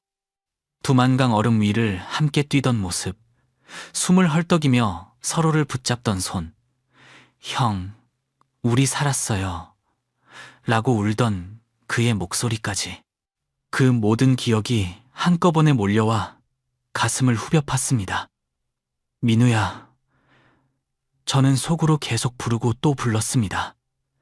하지만 돌아오는 대답은 아무것도 없었습니다. 공기조차 멈춘 듯한 침묵만이 가득했고 그 속에서 저는 깨달았습니다. 이제 정말로 이 넓은 중국 땅에서 저는 완전히 혼자가 됐다는 사실을. 민우가 북송됐다는 사실을 들은 그날 밤 저는 아무 말도 하지 못한 채 결국 바닥에 주저앉아 한참을 움직이지 못했습니다. 몸이 서서히 식어가는 느낌이었고 주변은 고요한데도 귀 속에서는 두만강 얼음 깨지는 소리, 민우가 뒤에서 형 하고 부르던 절박한 목소리만 계속 맴돌았습니다. 사람이 절망하면 얼굴이 어떻게 변하는지, 입술이 얼마나 새파랗게 질리는지 그때 처음 알았습니다. 태영도 제 옆에 말없이 앉아 있었고 한참 뒤 조용히 말했습니다. 당신 잘못 아니에요. 그 말이 위로가 되기엔 제 마음속에서 무너지는 소리가 너무 컸습니다. 저는 거의 숨을 몰아쉬듯 물었습니다. 민우는 어떻게 되는 겁니까? 태영은 잠시 숨을 고르고 말했습니다. 북송되면 수용소로 가겠죠. 그것도 살인자로 찍혔으니 사는 게 더 고통일 겁니다. 저는 눈을 감았습니다. 세상이 이렇게 잔인할 수 있다는 걸 잘 알고 있었지만 막상 그 칼날이 친구에게 닿았다는 사실은 가슴을 찢어 놓았습니다. 숨을 들이쉬는 것조차 힘들었어요. 그렇게 시간만 흐르다 저는 천천히 고개를 들었습니다. 여기서 무너지면 민우가 견뎌온 모든 고통도, 우리가 목숨 걸고 달려온 그 2만 강의 밤도, 이 중국 땅에서 버텨온 시간도 다 아무 의미가 없어지는 거니까요.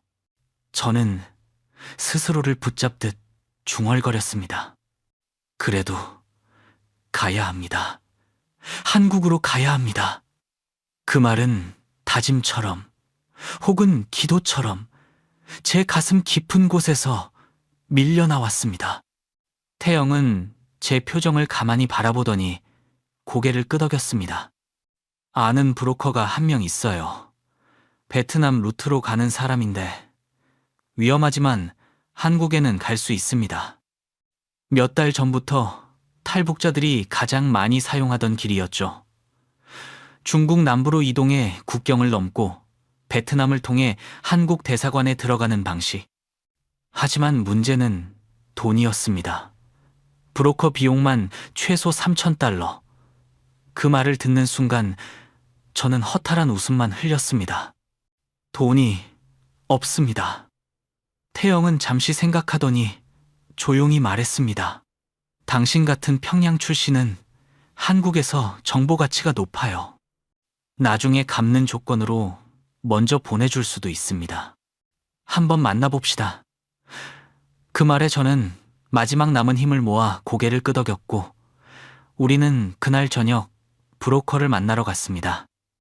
허름한 식당 뒤쪽 방, 조명이 어둡고 담배 연기가 희미하게 맴도는 공간에서 우리는 브로커를 만났습니다. 그는 낯빛이 거칠고 말수가 적은 조선족 남자였고 한눈에 보기에도 오래전부터 이런 위험한 일을 해온 사람처럼 보였습니다. 그는 제 신분증을 들여다보더니 천천히 고개를 끄덕였습니다. 통전부 출신이면 한국에서 환영하지. 그의 말이 진심인지 아니면 돈 냄새를 맡은 장산말인지 도무지 알 수 없었습니다. 하지만 지금의 저는 그 어떤 의심을 품을 여유조차 없었습니다. 선택의 여지가 없었기 때문이죠. 브로커는 담배를 비벼 끄며 말했습니다. 3,000달러. 한국 가서 돈 벌면 갚는 걸로 해. 대신 위험해. 중간에 잡히면 당신도 끝이고 나도 끝이야.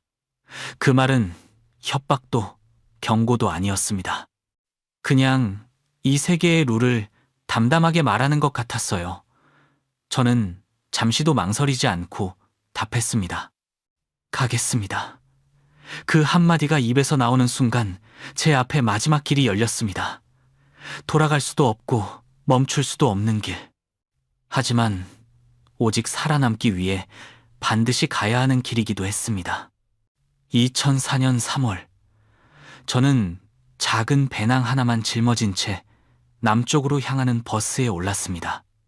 버스는 중국 대륙을 지그재그로 가로질렀고 창밖에는 끝없이 변하는 풍경도시, 들판, 산, 황량한 구릉지대가 쉼없이 흘려 지나갔습니다. 가는 동안 저 말고도 탈북자 5명이 더 있었는데 모두 여자들이었고 표정만 봐도 어떤 지난날을 견디며 살아왔는지 알 수 있을 만큼 지쳐 있었으며 동시에 세상 모든 것을 경계하는 눈빛을 하고 있었습니다. 그중 한 여성이 조심스럽게 제 쪽을 보며 물었습니다. 오빠, 한국 가면 뭐 하고 싶어요? 그 질문은 너무 소박했지만 저에게는 마음 깊은 곳을 흔드는 말이었습니다. 저는 잠시 말을 고르고 천천히 대답했습니다. 제 친구를 구하고 싶습니다.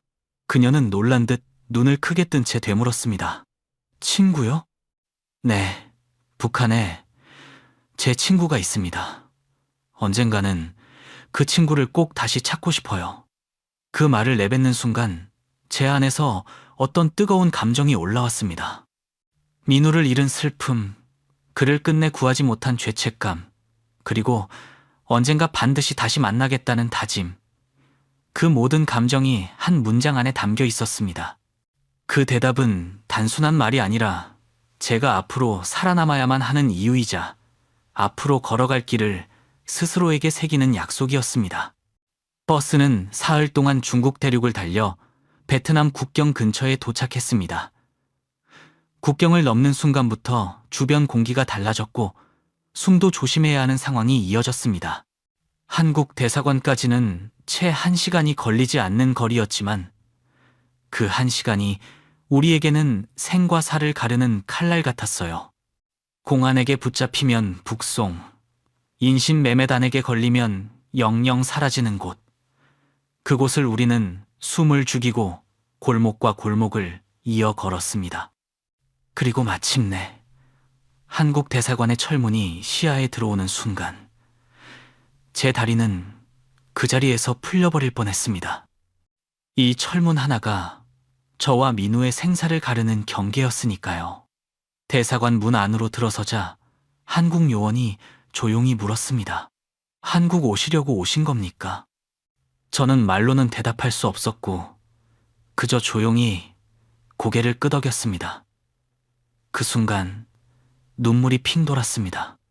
얼굴에 닿는 바람조차 낯설었고 심장 깊은 곳에서 오래 묻어둔 무언가가 터져 나오는 것 같더군요. 떨리는 목소리로 말했습니다. 평양 통전부 출신입니다. 손이 떨려 신분을 제대로 밝히는 것조차 쉽지 않았습니다. 외교관들은 놀라지도 않고 차분히 제 말을 하나하나 기록하며 서류를 챙겼습니다. 인터뷰는 길고 꼼꼼했고 제 과거를 낱낱이 확인했습니다. 하지만 저는 거짓말을 하지 않았습니다. 숨을 쉬듯 사실만 말했다고 기억합니다. 살아남기 위해서, 그리고 민우라는 이름이 헛되지 않게 하기 위해 모든 걸 그대로 말해야 했습니다. 그리고 마침내 외교관이 조용히 말했습니다. 한국행을 승인합니다. 그 말이 들렸을 때 저는 울음을 참을 수 없었습니다. 인생 전체가 통째로 뒤집히는 느낌이었어요. 고향에서 끊겨버렸던 삶, 가족에게 닿지 못하던 마음, 그리고 민우와 함께 달려왔던 그 모든 순간이 마침내 어디론가 이어지는 듯 했습니다. 저는 그날 처음으로 살 수 있다는 확신을 마음 깊이 느꼈습니다. 베트남에서 며칠을 더 머문 뒤 저는 마침내 작은 비행기에 올랐습니다. 기체가 떨릴 때마다 심장이 내려앉았지만 그 흔들림조차도 이제는 살아가는 과정처럼 느껴졌습니다. 이 비행기만 한국 하늘에 닿아준다면 그 어떤 공포도 견딜 수 있을 것 같았습니다. 그리고 마침내 비행기가 인천공항 활주로에 닿았을 때 저는 손으로 입을 가린 채 큰 숨을 들이마셨습니다. 내가 드디어 한국에 왔구나. 현실이라고 믿기 힘들 정도로 가슴이 벅차올랐습니다. 비행기 문이 열리는 순간 따뜻한 공기가 스며들었고 밝게 쏟아지는 공항 조명 아래로 첫 발을 내디뎠습니다.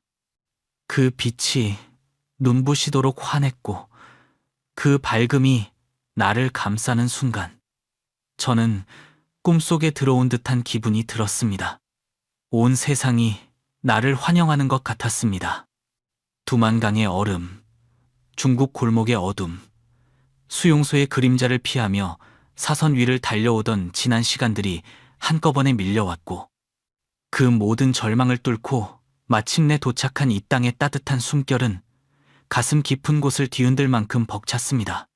인천공항에 발을 딛는 순간 저는 한동안 멈춰 서 있었습니다. 공항의 밝은 조명, 여유롭게 걸어가는 사람들, 부드러운 안내 방송, 모든 것이 낯설고 믿기지 않을 만큼 평화로웠습니다. 평양공항에서는 항상 군인들의 날카로운 눈빛부터 느껴졌는데 여기선 누구도 저를 의심하지 않았습니다. 그 사실 하나만으로도 가슴이 묵직하게 울렸습니다. 이쪽으로 오세요. 국정원 직원이 조용히 안내했고 저는 별말 하지 못한 채 그의 뒤를 따라갔습니다. 차에 오르자마자 저는 창밖을 뚫어지게 바라봤습니다. 서울로 향하는 고속도로 위의 불빛들은 마치 다른 세상의 별들처럼 반짝였고 차창에 비친 빛만으로도 현기증이 날 만큼 화려했습니다. 높게 솟은 건물들은 끝이 보이지 않았고 그 모든 풍경이 꿈처럼 느껴졌습니다. 이게 나만이구나. 그 사실이 쉽게 실감나지 않았습니다. 국정원 합동신문센터에서의 생활은 낯설었지만 의외로 차분했고 친절했습니다. 무엇보다 그곳에서 저는 생애 처음으로 안전하다는 감정을 느꼈습니다. 아무도 갑자기 문을 열고 들어와 신분을 캐묻지 않았고 밤에 잠들기 전에 문을 꼭 잠가야 한다는 불안도 없었습니다. 조사관들 또한 무섭다기보다 조심스러웠습니다. 많이 힘드셨죠? 천천히 말씀하시면 됩니다. 이런 말을 들은 건 태어나 처음이었습니다. 북한에서와는 완전히 다른 세계였습니다. 조사는 길고 꼼꼼했지만 저는 숨기지 않았습니다. 살아남기 위해서라도, 그리고 민우라는 이름을 헛되이 하지 않기 위해서라도 모든 것을 있는 그대로 말해야 한다는 걸 알고 있었거든요. 그렇게 몇 달이 지나고 마침내 저는 하나원으로 이동하게 됐습니다. 하나원은 탈북자가 한국에 적응할 수 있도록 돕는 곳이었죠. 그곳에 처음 들어섰을 때 저는 한동안 멍하니 서 있었습니다. 깨끗한 시설, 따뜻한 조명, 언제든 마음 편히 밥을 먹을 수 있는 식당. 그 모든 것이 비현실적으로 느껴졌습니다. 여러분, 이게 신용카드입니다. 강사가 반짝이는 카드를 들어 보이며 말했을 때 저는 본능적으로 고개를 갸웃했습니다. 이걸로 물건을 살 수 있어요. 저는 속으로 중얼거렸습니다. 돈을 카드로 산다고? 주변에 앉아있던 사람들도 서로 얼굴을 바라보며 갸웃거리는 모습이 역력했죠. 강사는 미소를 띠고 말했습니다. 여기 바코드를 찍으면 결제가 되는 방식입니다. 저는 그 말을 들으며 도무지 이해가 되지 않으면서도 이 낯선 문화를 배우고 있다는 사실 자체가 가슴을 벅차오르게 했습니다. 그때 처음으로 남한이라는 나라가 얼마나 빠른 속도로, 얼마나 다른 방식으로 살아가는지 실감했습니다. 하지만 그 모든 기술보다 더 놀라웠던 건 사람들의 태도였습니다. 한국 사람들은 낯선 저에게 먼저 말을 걸었습니다. 어디서 오셨어요? 필요한 거 있으면 말씀하세요. 북한에서는 상대가 어떤 의도를 가지고 다가오는지부터 먼저 따져봐야 했고 마음을 열기까지 오랜 시간이 필요했습니다. 그런데 여기 사람들은 아무런 계산도 경계도 없이 손을 내밀었어요. 그 순수한 친절이 제겐 세상에서 가장 낯설고 가장 따뜻한 충격이었습니다. 하나원을 나와 서울에 정착했을 때 저는 정부 지원금으로 작은 원룸 하나를 얻었습니다. 노원구의 오래된 아파트 단지였지만 제게는 그 어떤 궁궐보다 따뜻하고 그 어떤 지하 벙커보다 안전한 집이었습니다. 첫날 밤 저는 불을 끄지 못했습니다. 창밖으로 보이는 야경이 너무도 생생하게 반짝였기 때문이었죠. 수백, 수천 개의 불빛들이 도시 위의 별들처럼 흘러가고 있었고, 저는 그 불빛 하나하나가 마치 살아남았다는 증표처럼 느껴졌습니다. 창문 앞에 서서 한참이나 그 빛을 바라봤습니다. 어둠 속에서 반짝이는 그 작은 불빛들이 제 가슴을 묘하게 따뜻하게 만들었지만 동시에 먹먹해지게 했습니다. 민우야, 너도 이 빛을 봤으면 얼마나 좋을까. 그 생각이 스치자 눈앞이 흐려지고 가슴 한가운데가 천천히 조여오는 것 같았습니다. 살아남았다는 기쁨보다 함께 오지 못한 민우의 빈자리가 더 선명하게 느껴졌습니다. 한국 생활은 쉽지 않았습니다. 모든 문화가 다르고 사람들의 말씨는 너무 빠르고 무엇보다 돈을 벌어야 했습니다. 북한에서 통전부 경력이 있었다고 해서 한국에서 특별한 혜택이 있는 것도 아니었고 저는 결국 작은 편의점에서 아르바이트를 시작했습니다. 어서 오세요. 이 한마디가 처음에는 입에 잘 붙지 않았습니다. 북한에서는 손님에게 웃으며 인사하고 친절하게 말하는 것 자체가 생소한 일이었으니까요. 그런데 놀랍게도 사람들은 제 인사 하나에도 따뜻하게 반응했습니다. 고생 많으시네요. 밤중인데 힘드시죠? 이런 말은 북한에서 평생 들어본 적이 없는 말이었습니다. 그 짧은 한마디들이 저에게 얼마나 큰 힘이 됐는지 모릅니다. 하지만 밤이 되면 늘 같은 생각이 찾아왔습니다. 부모님은 지금 어디에 계실까? 연좌제가 그분들을 덮쳤을지, 혹은 아직 버티고 계실지. 그 두려움을 가슴에 안고 매일 잠들었습니다. 그리고 민우, 잃어버린 친구의 빈자리는 쉽게 채워지지 않았습니다. 밥을 먹다가도, 길을 걷다가도, 편의점에서 계산을 하다가도 문득 떠올랐습니다. 민우야, 너 지금 어디 있니? 살아는 있는 거니? 그렇게 하루하루가 흘렀고 저는 이 낯선 나라에 천천히 뿌리를 내리고 있었습니다. 그러던 어느 날 제 운명을 다시 뒤흔드는 소식이 들려왔습니다. 민우, 살아있대. 그 한마디가 귀에 들어오는 순간 저는 손에 쥐고 있던 계산기까지 떨어뜨릴 뻔했습니다. 민우의 소식을 들은 건 어느 평범한 오후였습니다. 편의점에서 밤새 야간 근무를 마치고 잠깐 휴게 공간에서 커피를 마시며 쉬고 있을 때 낯선 번호로 전화가 걸려왔죠. 피곤한 몸으로 아무 생각 없이 여보세요 하고 받았지만 잠깐의 침묵이 흐르고 난 뒤 들려온 낮은 남성의 목소리에 저는 곧바로 정신이 번쩍 들었습니다. 혹시 강준혁 동지입니까? 그 동지라는 단어를 듣는 순간 심장이 얼어붙었습니다. 한국에서는 절대 나올 수 없는 단어였고 그 어투는 분명 북한 사람이었습니다. 손에서 휴대전화가 미끄러질 듯 떨렸습니다. 누구십니까? 그러자 상대는 조심스럽게 말을 이었습니다. 저 최근에 탈북했습니다. 그리고 그 안에서 한 사람을 만났습니다. 그 사람이 계속 당신 이름을 부르더군요. 그 말을 듣는 순간 머릿속이 하얘졌고 단 한 사람의 얼굴이 선명하게 떠올랐습니다. 그리고 이어진 결정적인 한마디. 박민우라는 사람입니다.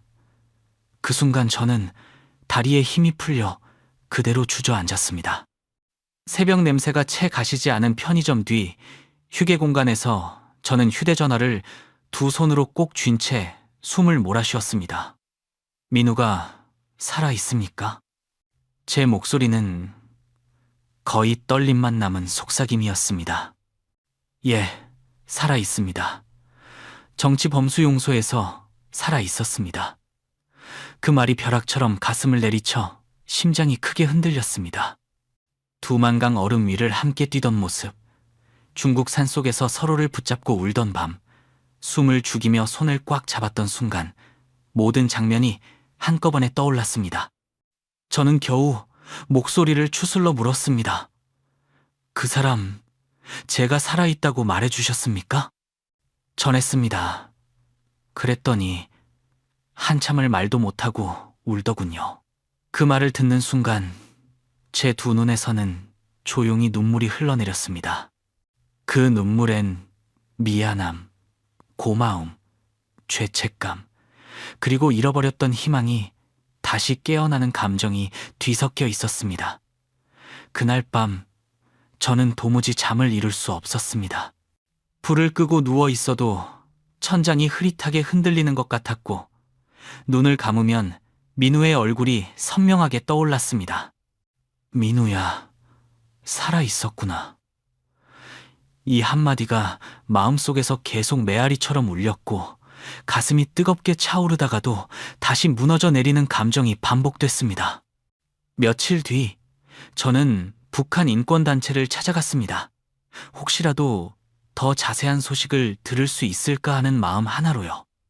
그곳에서 또 다른 탈북민 한 분이 조용히 제 이야기를 들어주셨고 잠시 고민하더니 말했습니다. 민우라는 분, 수용소에서 오래 버티셨더군요.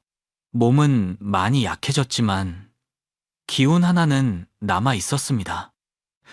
제 숨이 떨렸습니다.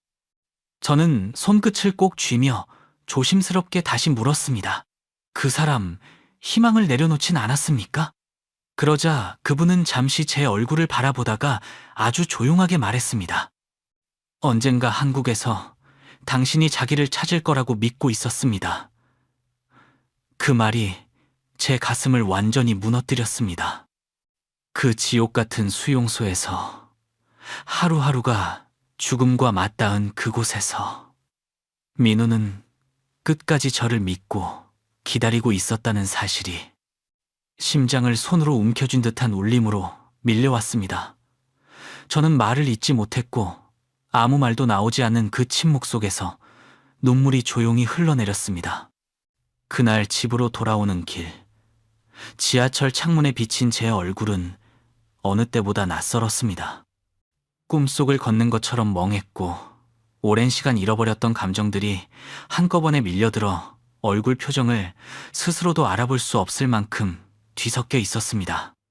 시간이 이렇게나 흘렀지만 그 순간 저는 분명하게 깨달았습니다. 나는 아직 끝난 게 아니구나. 그리고 민우도 끝난 게 아니구나. 그날 이후 저는 더는 망설이지 않았습니다.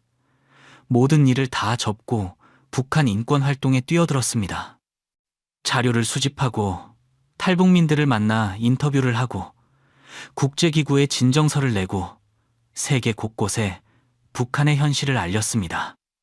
작은 목소리라도 민우에게 닿을 수만 있다면 그 어떤 위험도 감수할 수 있었습니다.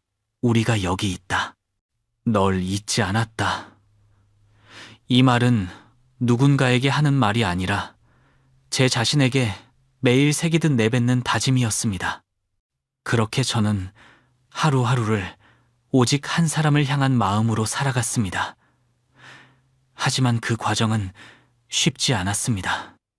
세상은 냉정했고 정치적 이해관계는 언제나 사람의 비명과 눈물을 덮어버리곤 했습니다. 누군가의 고통은 수많은 뉴스 중 하나로 지나가고 어떤 진실은 누군가의 계산 앞에서 사라졌습니다. 그럴 때마다 저는 마음속에서 들리는 민우의 목소리를 떠올렸습니다. 형, 우리 살아남아요. 그 한마디는 제게 언제나 길을 보여주는 등불 같았습니다. 저는 믿고 싶었습니다. 언젠가 민우를 다시 만날 수 있을 거라고, 두만강 얼음 위를 함께 뛰며 죽을 힘으로 살았던 그날 밤, 이야기를 언젠가는 웃으면서 떠올릴 수 있을 거라고, 그리고 더 이상 누군가가 목숨을 걸고 강을 건너지 않아도 되는 날이 반드시 올 거라고. 그래서 저는 밤마다 조용히 속삭였습니다. 민우야, 기다려라. 꼭 데리러 갈게.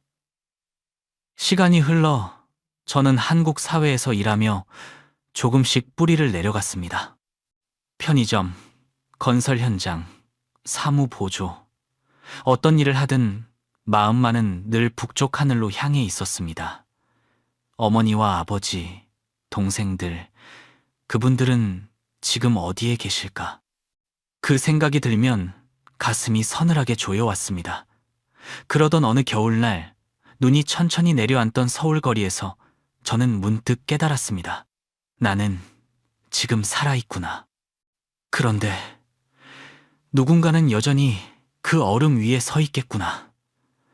그 깨달음은 가슴 깊은 곳을 저리게 했고, 그날 이후 저는 더더욱 북한 인권 활동에 힘을 쏟기 시작했습니다. 잊지 않기 위해서, 잊혀지지 않기 위해서, 그리고 언젠가 반드시 민우에게 닿기 위해서. 민우를 찾기 위한 마지막 여정은 어느 날 문득 찾아왔습니다.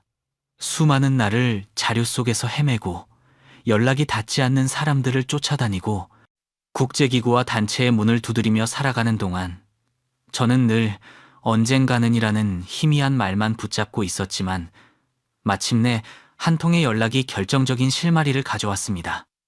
최근에 그 사람과 함께 있었다는 증언이 있습니다. 그 말을 듣는 순간 제 심장이 크게 뛰기 시작했습니다. 저는 곧바로 가방 하나를 메고 그 사람이 있다는 국경지대로 향했습니다. 그 길은 익숙하면서도 낯설었습니다. 두만강과 압록강을 바라보며 걸었던 그 과거의 공포가 다시 떠올랐고 밤거리의 찬 기운은 오래된 악몽을 꺼내듯 피부를 스쳤습니다. 하지만 이번에는 도망치는 여정이 아니라 누군가를 향해 다가가는 여정이었습니다. 저는 국경 근처 작은 여관에서 며칠을 기다렸습니다. 연락을 준 탈북 브로커는 사뭇 긴장한 표정으로 말했습니다. 최근 중국 변방 수용시설에서 풀려난 남자가 있습니다. 이름은 박민우. 그 두 글자가 제 귓가에 닿는 순간 온몸이 전율했습니다. 하지만 여전히 확실하지 않았습니다. 중국 당국은 이름을 바꿔 부르거나 흔적을 지워버리기 일쑤였으니까요. 그래서 저는 민우가 사용할 수 있는 모든 이름, 과거 기록, 신체 특징을 하나하나 다시 정리해 브로커에게 넘겼습니다. 혹시라도 놓치지 않게 해달라는 마음 하나로요. 며칠 뒤 저는 낯선 전화를 받았습니다. 브로커의 목소리는 낮고 짧았습니다. 확인됐습니다. 맞습니다. 그 사람 당신 친구 맞아요. 그 말이 끝나기도 전에 제 시야는 흔들렸고 저는 벽에 손을 짚고 겨우 몸을 지탱했습니다. 살아있다. 진짜 살아있었다. 그리고 드디어 손 닿을 곳까지 왔다. 저는 밤새 잠을 이루지 못한 채 다음 날 약속 장소로 향했습니다. 중국 국경 마을, 허름한 찻집, 낡은 문에 걸린 희미한 종 하나. 그곳에서 기다리며 저는 수없이 속삭였습니다. 민우야, 이번엔 내가 간다. 이제는 절대로 너를 혼자 두지 않는다. 그리고 문이 천천히 열리고 빛이 희미하게 스며드는 그 틈 사이로 한 남자의 실루엣이 조용히 걸어 들어오기 시작했습니다. 문이 천천히 열리고 희미한 빛 사이로 한 남자의 실루엣이 조용히 걸어 들어오는 순간 저는 숨조차 멈춰버렸습니다. 시간은 갑자기 느려졌고 그 좁은 찻집 안에 있던 모든 소리, 찻주전자 끓는 소리, 바깥 바람 소리, 의자 끄는 소리 모두가 사라진 듯 했어요. 남자는 마치 세상의 무게를 짊어진 사람처럼 굽은 어깨를 하고 있었고 걸음은 조심스러웠습니다. 하지만 가까워질수록 저는 가슴이 터질 듯 뛰기 시작했습니다. 그 눈빛, 그 눈매, 그 오래된 상처 자국. 저는 손을 떨며 속삭였습니다. 민우야, 맞지? 남자는 멈춰섰고 아주 천천히 고개를 들었습니다. 그리고 우리의 눈이 마주친 순간 그가 떨리는 목소리로 말했습니다.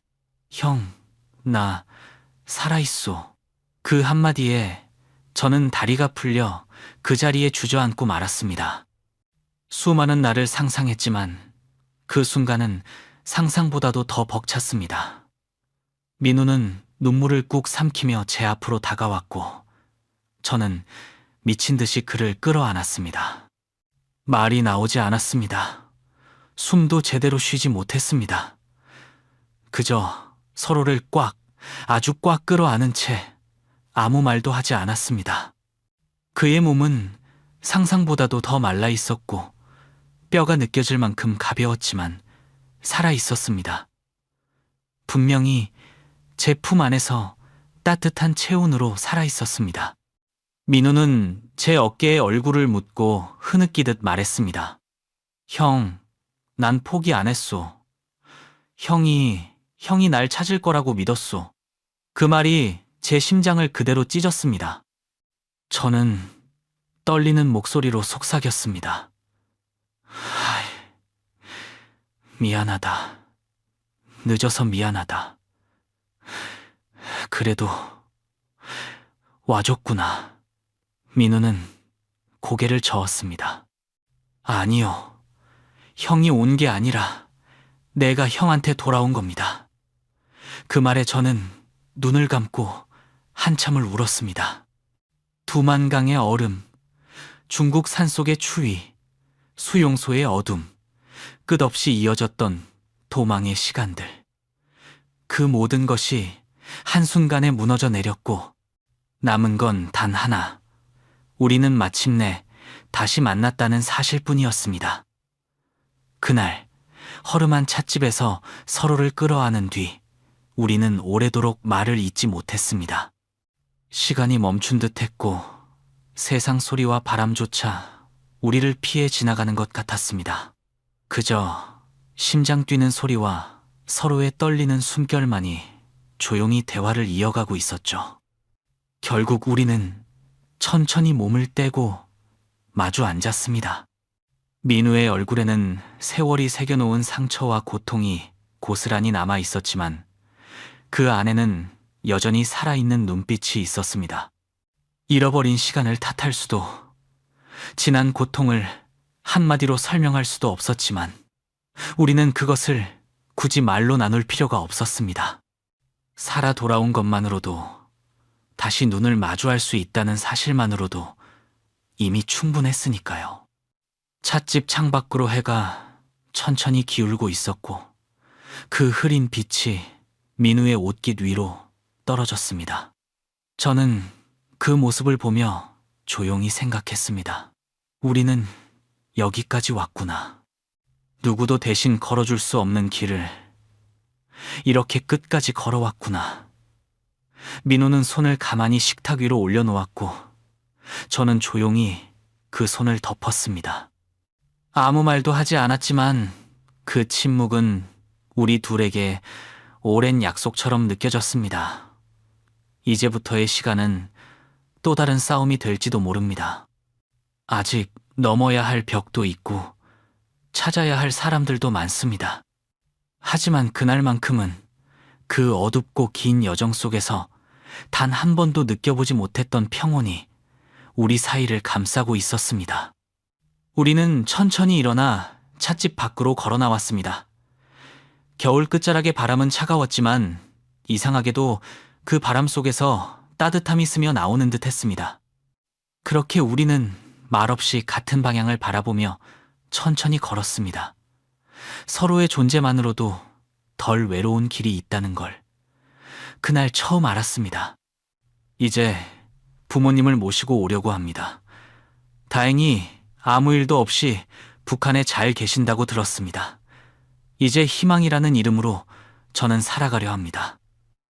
이 이야기는 한 사람의 여정이지만 어쩌면 우리 모두의 삶과 닮아 있습니다. 누구나 어둠을 지나고 자신만의 두만강을 건너며 누군가를 마음에 품은 채 살아가죠. 희망은 사라진 듯 보여도 다시 피어오르는 순간이 있습니다.